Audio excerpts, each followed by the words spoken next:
తాజాగా ఆంధ్రప్రదేశ్ రాష్ట్ర గౌరవ ఉప ముఖ్యమంత్రి పవన్ కళ్యాణ్ గారు పిఠాపురం వెళ్ళి అక్కడ గొల్లప్రోలులో జరిగినటువంటి కార్యకర్తల సమావేశంలో కొన్ని వ్యాఖ్యలు చేశారు. ఏమని వ్యాఖ్యలు చేశాడంటే, శేషాచలం అడవుల్లో కొట్టేసినటువంటి ఎర్రచందనం పెద్దిరెడ్డి రామచంద్రారెడ్డి గారు, ఆయన కుమారుడు పెద్దిరెడ్డి మిథున్ రెడ్డి గారు, వైఎస్ఆర్ కాంగ్రెస్ పార్టీ సంబంధించిన వ్యక్తులు వీళ్ళందరూ కలిసి నేపాల్ తరలిస్తున్నారు. భారతదేశంలో అంతా వీళ్ళ పేరు చెప్తే చెక్ పోస్టులు ఎత్తేశారు, కానీ నేపాల్ వాళ్ళకి వీళ్ళు తెలియదు కదా, అందుకని అక్కడ పట్టేసుకున్నారు. వారి దగ్గర నుండి ఎర్రచందనాన్ని తిరిగి తెచ్చేకు నేను కింద మీద పడుతున్నా, నానా ఇబ్బందులకు గురవుతున్నాను అని వారి కార్యకర్తల సమావేశాల్లో కొన్ని వ్యాఖ్యలు చేశాడు. సరే, వాస్తవానికి ఈయన మంత్రిగా బాధ్యతలు స్వీకరించిందేమో జూన్ 19వ తేదీన, మాట్లాడింది జూలై 1. వారం 10 రోజుల్లో ఈ పవన్ కళ్యాణ్ గారు ఇంత పని చేశారా అని రాష్ట్ర ప్రజలు అనుకోవాలనేమో ఇటువంటి వ్యాఖ్యలు చేశాడు. సరే, ఒకసారి నేపాల్లో పట్టుకున్నటువంటి ఎర్రచందనం దొంగల పరిస్థితి ఏంది, వారు ఎప్పుడు పట్టుకున్నారు, దానికి గల కారణాలు ఏంటి అనేది కూలంకషంగా ప్రజలకు తెలియజేయాలనేటువంటి ఒక ఉద్దేశంతో ఈరోజు మీ ముందుకు రావడం జరిగింది. ఇప్పుడు నేను మీకు చూపిస్తున్నటువంటి ఈ 2 పేపర్లు నేపాల్కి చెందినటువంటి ద హిమాలయన్ అనేటువంటి ఒక పత్రిక, మరొకటి ఆవాజ్ అని మరొక న్యూస్ ఏజెన్సీ. దీంట్లో వీళ్ళు ఆ నేపాల్లో పట్టుబడినటువంటి ఎర్రచందనం గురించి ఏం చెప్పారో, పవన్ కళ్యాణ్ ఏ విధంగా అబద్ధాలు చెప్పాడనేది మీ అందరికీ తెలియజేస్తున్నా. ఏం జరిగిందంటే, వాస్తవానికి నేపాల్లో జరిగినటువంటి ఎర్ర దొంగలకు సంబంధించి 2020 జనవరి 13వ తేదీన నేపాల్ దేశంలో ఒక మంత్రివర్గ సమావేశం పెట్టుకొని, అయా 2010 నుండి 2020 మధ్యకాలంలో ఆ దశాబ్దంలో ఎర్రచందనం అనేది చైనాకి వయా నేపాల్ అక్రమంగా రవాణా జరుగుతుంది.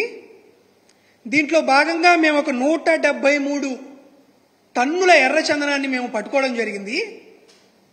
వారికి ఉన్నటువంటి the minister of foreign affairs article number 7 ప్రకారం the international trade in endangered species and wild fauna and flora control act 2016 ప్రకారం ఏదైతే ఈ అక్రమ రవాణా ద్వారా చైనాకు వెళ్తున్నటువంటి ఈ ఎర్ర చందనం దొంగల్ని తిరిగి భారతదేశానికి ఇచ్చేస్తున్నామని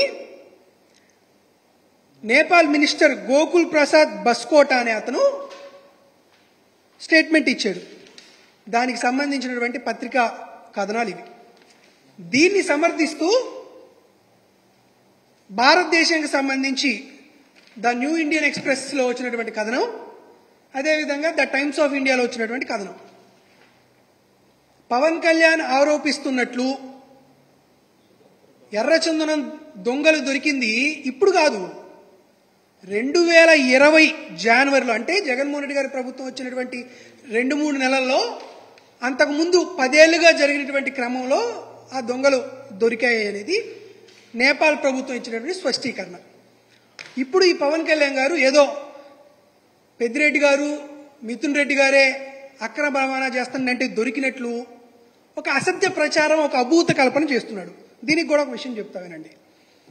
ఇట్లా ఎర్రచందనం దొంగలో నేపాల్లో దొరికింది అని తెలిసిన తర్వాత నేపాల్ ప్రభుత్వం కేంద్ర ప్రభుత్వానికి, భారతదేశ ప్రభుత్వానికి సమాచారం అందించిన తర్వాత జగన్మోహన్ రెడ్డి గారు ముఖ్యమంత్రిగా ఉండగా కేంద్ర ప్రభుత్వానికి కమ్యూనికేట్ చేస్తూ లెటర్ రాసి, అయా ఒక నేపాల్లోనే కాదు, దుబాయ్లోను, మలేషియాలోను, శ్రీలంకలోను, అదేవిధంగా పక్కనే ఉన్నటువంటి రాష్ట్రాలైనటువంటి తమిళనాడు, కర్ణాటక, ఒడిస్సాలో కూడా ఆంధ్రప్రదేశ్ నుండి అక్రమంగా తరలిస్తున్నటువంటి ఎర్రచందనం అనేది ఉంది వారి దగ్గర.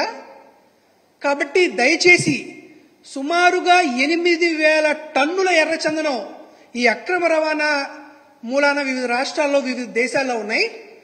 కాబట్టి కేంద్ర విదేశాంగ శాఖ మంత్రివర్యులు దీని మీద దృష్టి పెట్టి ఈ 8,000 టన్నులు ఆంధ్రప్రదేశ్ రాష్ట్రానికి రావాలని, తద్వారా దాన్ని సుమారుగా 4-5 వేల కోట్ల రూపాయలు విలువ చేసేటువంటి ఈ ఎర్రచందనం ఆంధ్రప్రదేశ్ రాష్ట్రానికి రావాలనేటువంటి ఉద్దేశంతో జగన్మోహన్ రెడ్డి గారి ప్రభుత్వం కేంద్ర ప్రభుత్వానికి లేఖలు రాసింది. అయ్యా పవన్ కళ్యాణ్ గారు, మీరు సరిగ్గా మీ శాఖ మీద దృష్టి పెట్టట్లేదు అనుకుంటా. ఎందుకంటే ఇప్పుడు ఆ శాఖ మీ ఆధ్వర్యంలో ఉంది. అదే శాఖ ద్వారా ఆంధ్రప్రదేశ్ రాష్ట్ర ప్రభుత్వం చేసినటువంటి ఉత్తర ప్రత్యుత్తరాలు మీ దగ్గరే ఉన్నాయి, మీ మినిస్టర్లోనే ఉన్నాయి. ఆ నోట్ ఫైల్స్ మీరు చదువుకోవచ్చు.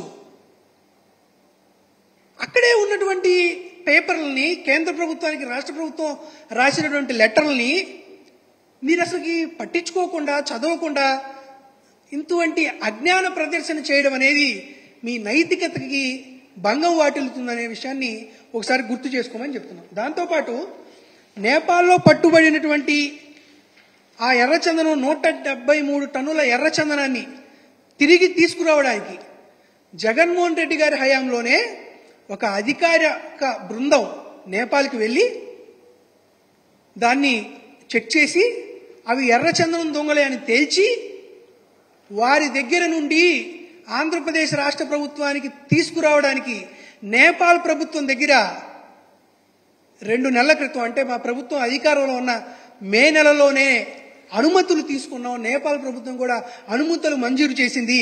ఆ అనుమతులు మంజూరు చేసినటువంటి విషయాన్ని ఆంధ్రజ్యోతి పత్రికలో కూడా ప్రముఖంగా వచ్చిన విషయాన్ని ఒకసారి పవన్ కళ్యాణ్ని దృష్టిలో పెట్టుకోమని చెబుతున్నాం.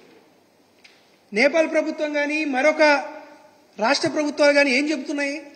2010 నుంచి 2020 దాకా ఎర్రచందనం అక్రమ రవాణా జరుగుతుంది అని చెప్పారు. ఎవరున్నారండి అప్పుడు అధికారంలో? పవన్ కళ్యాణ్ గారికి అత్యంత ఇష్టమైనటువంటి నారా చంద్రబాబు నాయుడు గారు ముఖ్యమంత్రిగా ఉన్నారు. మరొకరు ఉమ్మడి రాష్ట్రానికి ముఖ్యమంత్రిగా చేసినటువంటి కిరణ్ కుమార్ రెడ్డి గారు ఉన్నారు.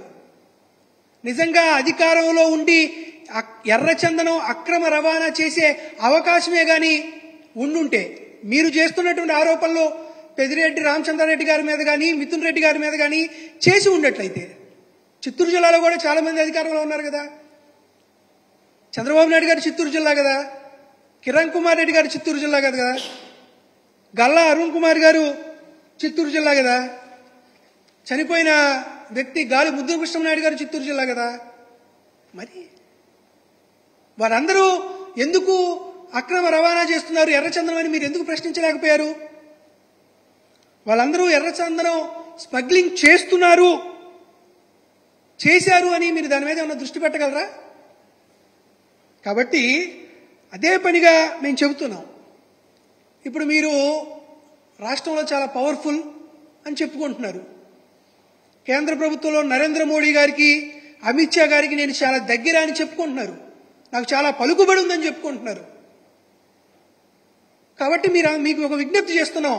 ఎర్రచందనం నిల్వలు ఎక్కడెక్కడైతే ఏ రాష్ట్రాల్లో ఉన్నాయో, ఏ దేశాల్లో ఉన్నాయో దాని విలువ సుమారుగా 4 నుంచి 5 వేల కోట్ల రూపాయలు.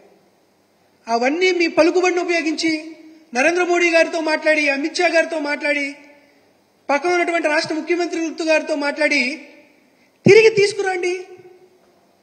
దాన్ని వేలంపాటో లేకపోతే మరొక ఓపెన్ మార్కెట్లో అమ్మడమో ఏదో ఒకటి చేసి, తద్వారా ఏదైనా 4 రూపాయలు కానీ వస్తే ఆంధ్రప్రదేశ్ రాష్ట్ర అభివృద్ధికి మీరు దాన్ని వినియోగించుకోండి. ఇటువంటి వాటి మీద మీరు దృష్టి పెడితే బాగుంటుంది. కానీ పెద్దిరెడ్డి రామచంద్రారెడ్డి గారిని డీఫేమ్ చేయాలనో, మిథున్ రెడ్డి గారిని డీఫేమ్ చేయాలనో, తద్వారా జగన్మోహన్ రెడ్డి గారిని డీఫేమ్ చేయాలనో మీరు ప్రయత్నాలు చేస్తే నడినెత్తిన ఉన్నటువంటి సూర్యుడి మీద ఉమ్మేసినటువంటి వైనం ఎలా ఉంటుందో పవన్ కళ్యాణ్ గారు, మీ పరిస్థితి కూడా అలానే ఉంటుంది అని చెప్పదలుచుకున్నాం. కాబట్టి కాస్త మొట్టమొదటిసారి ఎమ్మెల్యేగా అయ్యారు, ఏదో అదృష్టం బాగుండి పాపం మంత్రి కూడా ఉప ముఖ్యమంత్రిగా కూడా అయ్యారు. కాబట్టి కాస్త నోట్ ఫైల్స్ ఎలా చదువుకోవాలి, ఫైల్ సర్క్యులేషన్ ఎలా జరుగుతుంది, కేంద్ర ప్రభుత్వంతో రాష్ట్ర ప్రభుత్వం ఏ విధమైనటువంటి ఉత్తర ప్రత్యుత్తరాలు జరుపుతాయో వాటన్నిటి మీద మీరు దృష్టి సారించి అధికారుల్ని వారి గురించి సరైనటువంటి జవాబు రాబట్టి 1-2 సార్లు మీరు ఆలోచన చేసి మాట్లాడాలి. ఇది ఒకసారి మాట్లాడేస్తే ప్రజా జీవితంలో రీటేక్కి అవకాశం ఉండదు. కాబట్టి నేపాలు, రెడ్ శాండిల్, ఎర్రచందనం మీద మీరు మాట్లాడినటువంటి అసత్యాలు, చేసినటువంటి అభూత కల్పనలకు సాక్ష్యాధారాలతో మీ ముందే మేము చూపించాం. కాబట్టి భవిష్యత్తులో మీరు ఇటువంటి అసత్యాలను, అభూత కల్పనలను చేయకుండా, వ్యక్తిత్వ హననం చేయకుండా మా నాయకుల పైన దయవుంచి ప్రజా తీర్పుని అనుసరించి పరిపాలన మీద దృష్టి పెట్టాలని గౌరవ ఉప ముఖ్యమంత్రి శ్రీ పవన్ కళ్యాణ్ గారు మరొకసారి కోరుతున్నాం.